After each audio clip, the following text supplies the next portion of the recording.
नमस्कार प्रेक्षकांनो, पारू मालिकेतील आदित्य म्हणजेच अभिनेता प्रसाद जवादेची खरी जीवन कहाणी।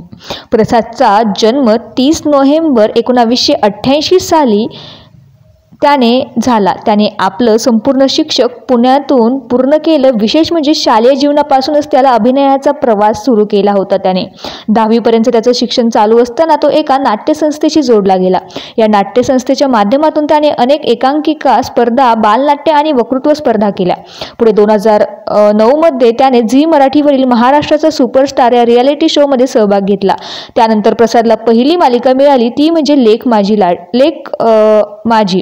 या मालिकेनंतर माझ्या प्रियाला प्रीत कळेना, असे हे कन्यादान, सारे तुझ्यासाठी, अरुंधती कुलस्वामिनी, एक महानायक, डॉक्टर B.R. आंबेडकर अशा अनेक मराठी व हिंदी मालिकांमध्ये त्याने काम केलं आणि आता तो आदित्यच्या भूमिकेत झळकत आहे। खऱ्या आयुष्यात तो विवाहित असून त्याच्या पत्नीचे नाव अमृता देशमुख हे आहे। तर तुम्हाला प्रसाद आणि अमृताला एकत्र काम करताना पाहायला आवडेल का, हे आम्हाला कमेंट बॉक्समध्ये नक्की कळवा। धन्यवाद।